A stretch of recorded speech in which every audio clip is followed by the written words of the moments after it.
की बात कर लेता हूं मैं। पिछले 2 दिन से मैं मुख्यमंत्री आतिशी जी के साथ दिल्ली की सड़कों का मुआयना करने के लिए निकला था। मेरे को याद है जेल जाने के पहले सड़कों की इतनी बुरी हालत नहीं थी, लेकिन मुझे बताया गया कि इन लोगों ने जो रेगुलर रिपेयर होती है, रेगुलर मेंटेनेंस होती है, वो भी नहीं होने दी। तो अभी सड़कों की हालत थोड़ी ज़्यादा ख़राब हो गई है दिल्ली की। तो अभी मैं एक चिट्ठी लिख रहा हूँ आतिशी जी को, जो कि चूँकि सबके पिछले 2 दिन मैं आपके साथ दिल्ली की अलग अलग सड़कों का इंस्पेक्शन करने गया। इन सड़कों का काफ़ी बुरा हाल है। मार्च महीने में जब मुझे गिरफ्तार किया गया था तब दिल्ली की सड़कें ठीक थीं।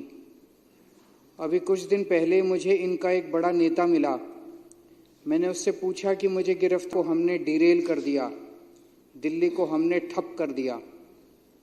उसका जवाब सुन के मैं हैरान रह गया। तो क्या मुझे गिरफ्तार करने का उनका मकसद दिल्ली को ठप करना था?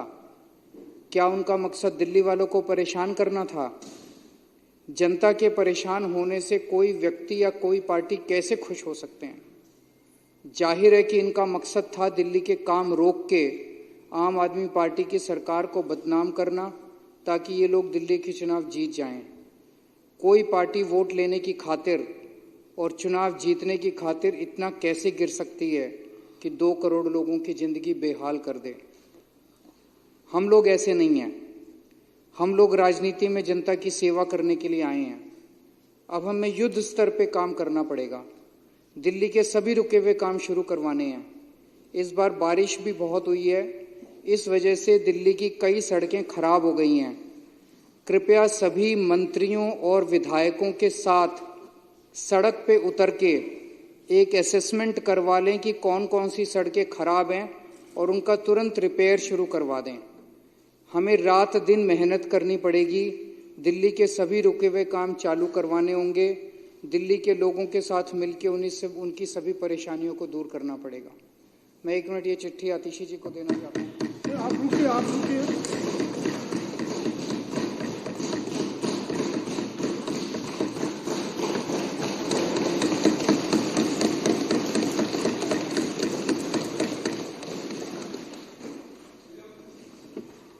मेरा सभी विधायकों से भी निवेदन है कि खासकर आम आदमी पार्टी के विधायकों से कि इन लोगों ने हमारे काफ़ी समय खराब कर दिया पिछला।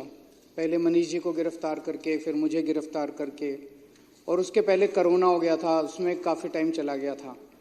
अब अपने को रात दिन मेहनत करनी पड़ेगी, बहुत मेहनत करनी पड़ेगी। हम सब लोग जनता की सेवा करने के लिए राजनीति के अंदर आए हैं।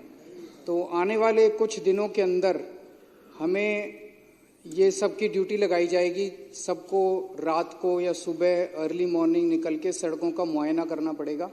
जो जो सड़कें टूटी हुई हैं उनकी एक असेसमेंट कर लेते हैं और उन सारी सड़कों का एक साथ रिपेयर करने का, खासकर पीडब्ल्यूडी की सड़कें जो है रिपेयर करने का ऑर्डर आतिशी दे देंगी, ताकि सारी सड़कें एक साथ रिपेयर की जा सकें।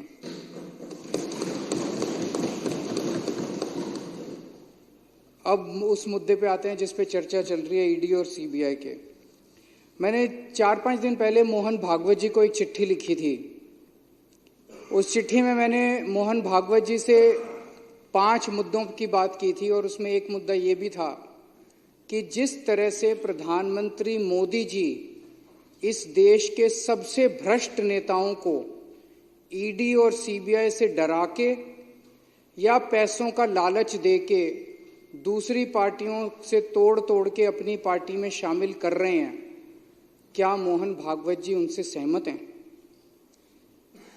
मोदी जी ने खुद कुछ दिन पहले जिनको भ्रष्टाचारी बोला, अमित शाह जी ने खुद कुछ दिन पहले जिनको भ्रष्टाचारी बोला, भारतीय जनता पार्टी ने खुद जिन लोगों को कुछ दिन पहले भ्रष्टाचारी बोला, कुछ दिन के बाद उनको अपनी पार्टी में शामिल करा लेते हैं। 27 जून 2023 को प्रधानमंत्री जी ने कहा कि अजीत पवार पे 70,000 करोड़ रुपए के घोटाले का आरोप है, हम इनको जेल भेजेंगे। 27 जून 2023, और 5 दिन के बाद 2 जुलाई को उनको अपनी सरकार में शामिल करके उनको उप मुख्यमंत्री बना दिया।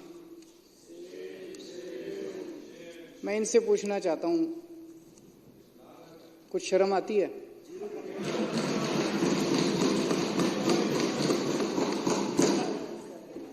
चलो हम तो सारे के सारे खराब हैं, पर आपका प्रधानमंत्री 27 जून को जिस आदमी पे 70,000 करोड़ रुपए के भ्रष्टाचार का आरोप लगाता है और 5 दिन के बाद 2 जुलाई को उसको अपना उप मुख्यमंत्री बना लेता है, क्या मुंह दिखाते हो यार? जब अपनी गली में अपने घर जाते हो आप लोग, पूरी दुनिया को क्या मुंह दिखाओगे कि ऐसी पार्टी में आप लोग हो?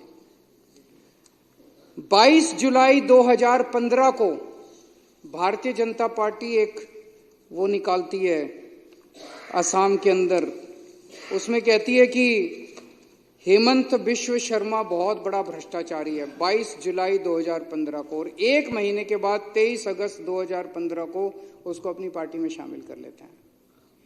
ऐसे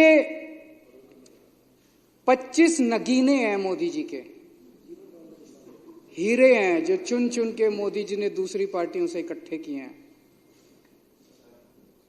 ये मोदी जी के बहुत करीब हैं, चुन चुन के वो दूसरी पार्टियों से लेके आए, उनके ऊपर जितना कचरा था, गंद था, सारा साफ किया मोदी जी ने, सारे केस उनके धोए। अजीत पवार एनसीपी के होते थे, इनके ऊपर इकोनॉमिक ऑफेंसेस विंग का केस था, ईडी का केस था, दोनों केस बंद करवा दिए मोदी जी ने। प्रफुल्ल पटेल एनसीपी के नेता थे, सीबीआई का केस था, ईडी का केस था, दोनों केस बंद करवा दिए मोदी जी ने, अपनी पार्टी में शामिल कर लिया प्रधानमंत्री जी ने। प्रताप सरनायक शिवसेना का नेता था, इस पे ईडी का केस था, ईओडब्ल्यू का केस था, दोनों केस बंद करवा दिए मोदी जी ने, आप इस बीजेपी में शामिल कर लिया। हेमंत बिश्व शर्मा कांग्रेस का नेता था, सीबीआई का केस था, ठंडे बस्ते में डाल दिया, इसको अपनी पार्टी में शामिल कर लिया। हसन मुशर्रफ एनसीपी का नेता था, ईडी का केस था, ठंडे बस्ते में डाल दिया, मोदी जी ने इसको अपनी पार्टी में शामिल कर लिया। भावना गवाली शिवसेना की नेता थी, ईडी का केस था इस पे। यामिनी और यशवंत यादव शिवसेना के नेता थे, ईडी का केस था, इनका केस ठंडे बस्ते में डाल दिया। सीएम रमेश, रविंदर सिंह, संजय सेठ, शुभेंदु अधिकारी, के गीता, शोभन चैटर्जी, छगन भुजबल, कृपा शंकर सिंह, दिगंबर कामत, अशोक चौहान, नवीन जिंदल, तपस रे, अर्चना पाटिल, गीता कोड़े, बाबा सिद्दीकी, ज्योति मिंडा, सुजाना चौधरी, ये इनकी ईमानदारी है, ये जीरो टॉलरेंस है। शर्म नहीं आती? लाल किले के ऊपर खड़े होकर पूरे देश को बेवकूफ बनाते हैं, कहते हैं ईमानदार हैं, भ्रष्टाचार के खिलाफ लड़ाई लड़ रहे। ये 25 नगीने हैं, वो पहले नवरत्न होते थे अकबर के जमाने में, अब ये 25 रत्न हैं प्रधानमंत्री जी के, जिनको मैं आरएसएस के अंदर कई ऐसे लोग हैं, प्रचारक कहते हैं उनको, जिन्होंने अपनी जिंदगी जो है वो आरएसएस को दी है।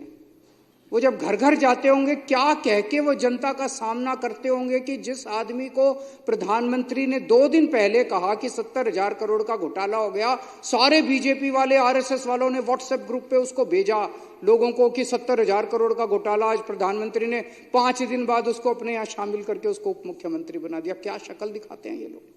मैं पूछना चाहता हूं सारे आरएसएस के कार्यकर्ताओं से, मैं पूछना चाहता हूं सारे बीजेपी के नेताओं से कि कैसे आप लोग अपनी गली, अपने मोहल्ले के अंदर जाते हो? और मैं आरएसएस वालों के ऊपर ज्यादा दया आती है, उन्होंने कईयों ने अपनी जिंदगी आरएसएस के लिए दे दी और अब उनका एक ही, उनको अब टिकट नहीं मिलती। कांग्रेस वालों को इसको उसको लाला के टिकटें देते हैं, उनका काम दरी बिछाने का रह गया बस। कभी कांग्रेसियों के लिए दरी बिछाते हैं, कभी एनसीपी वालों के लिए दरी बिछाते हैं, कभी शिवसेना वालों के लिए दरी बिछाते हैं। आरएसएस के कार्यकर्ताओं का काम अब केवल दरी बिछाने का रह गया, कभी इस नेता के लिए दरी, क्यों उनको टिकटें मिलती नहीं मिलती उनको। इसके अलावा इन्होंने कई सरकारों की चोरियां की, टॉपल किया, सरकारों को उखाड़ के फेंका। मार्च 2016 से लेके मार्च 2024 तक प्रधानमंत्री मोदी जी ने 13 राज्य सरकारों को 15 बार गिराने की कोशिश की और उसमें से 10 सरकारों को गिराने में सफल हो गए। ये सरकारें नहीं गिराई, ये सरकारों की चोरी की है। ईडी और सीबीआई को भेज के, उनको धमकी देके, उनको लालच देके, पैसे से खरीद के उनकी सरकारों की चोरी की है इन लोगों ने। ये कोई मामूली वो नहीं है कि सरकारें गिरा दी। उत्तराखंड में मार्च 2016 में इन्होंने 9 कांग्रेस के एमएलए तोड़ के और हरीश रावत की सरकार गिराई। 2016 में अरुणाचल प्रदेश में 33 पीपीए के 43 में से 33 एमएलए तोड़ के वहां पे सरकार गिरा दी, वहां सरकार बना ली। गोवा में जुलाई 2019 में इनको बहुमत नहीं मिला मार्च 2017 के रिजल्ट्स में, नतीजन इन्होंने 12 कांग्रेस के एमएलए तोड़ के सरकार बना ली। कर्नाटक में 2019 में इनको बहुमत नहीं मिला, इन्होंने 17 कांग्रेस के और जेडीएस के एमएलए तोड़ के सरकार बना ली। मध्य प्रदेश में 2020 में इनको बहुमत नहीं मिला और इन्होंने 22 एमएलए तोड़ के, ये बहुत सारे केस हैं, 10 सरकारें तोड़ के इन्होंने सरकार बना ली। और आज इन्होंने एमसीडी के ऊपर गलत तरीके से कब्जा कर लिया, एमसीडी की चोरी कर लिया आज इन लोगों ने। मैं मोहन भागवत जी से मैंने यही चिट्ठी लिखी थी कि क्या राजनीति में शुचिता होनी चाहिए कि नहीं होनी चाहिए। आरएसएस ने अब खुलेआम कह दिया भाई जो मन में आए करो, आरएसएस ने खुली छूट दे दी है बीजेपी को। यही मैंने मोहन भागवत जी से पूछा था, क्या मोदी सरकार की बेईमानियों और भ्रष्टाचार का आरएसएस समर्थन करती है? अगर नहीं करती है तो मोहन भागवत जी की जिम्मेदारी बनती है कि खुले शब्दों में, सख्त शब्दों के अंदर पूरे देश के सामने वो ये कहें कि मोदी जी जो सरकार चला रहे हैं वो सरकार बेईमान है, वो सरकार भ्रष्टाचारी है और वो इसका समर्थन नहीं करते। ये मोहन भागवत जी की जिम्मेदारी है कि पूरे देश के अंदर वो ये स्टेटमेंट दें। आज इन्होंने एमसीडी के अंदर जो किया, चुनी हुई, मैंने जेल के अंदर सुभाष चंद्र बोस, भगत सिंह, इनको बहुत पढ़ा। इन लोगों ने अपनी जान की कुर्बानी लगा दी, जान इन्होंने दे दी अपनी देश को आजाद कराने के लिए। किस लिए आजाद कराया इन्होंने देश? इसीलिए तो आजाद कराया था कि देश के अंदर एक जनतंत्र होगा, जनता चुनेगी, जनता के चुने हुए नुमाइंदे वो सरकार चलाएंगे, जनता के सपने पूरे करेंगे। इसलिए थोड़ी करा था कि एक एलजी आके बैठ जाएगा, अफसर आके बैठ जाएंगे और चुने हुए लोगों को दरकिनार करके और अपनी मर्जी से सरकार चलाएंगे।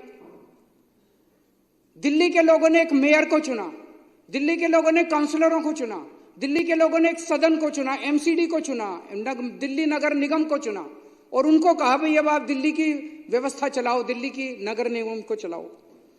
कानून के अंदर, दिल्ली नगर निगम के कानून में लिखा है कि जो सदन है, सदन की अध्यक्षता मेयर करेगी। एलजी ने कानून आज ऑर्डर पास कर दिया कि अब अध्यक्षता एडिशनल कमिश्नर करेगा।